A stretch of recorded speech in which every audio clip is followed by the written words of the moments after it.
Mister, non una gran partita oggi della Godigese, non so se sei della stessa idea.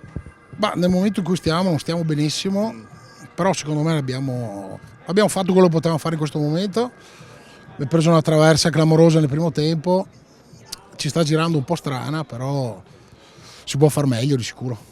Sì, sicuramente si può fermare, anche il vostro gioco non era quello di oggi sicuramente, un po' lenti, un po'...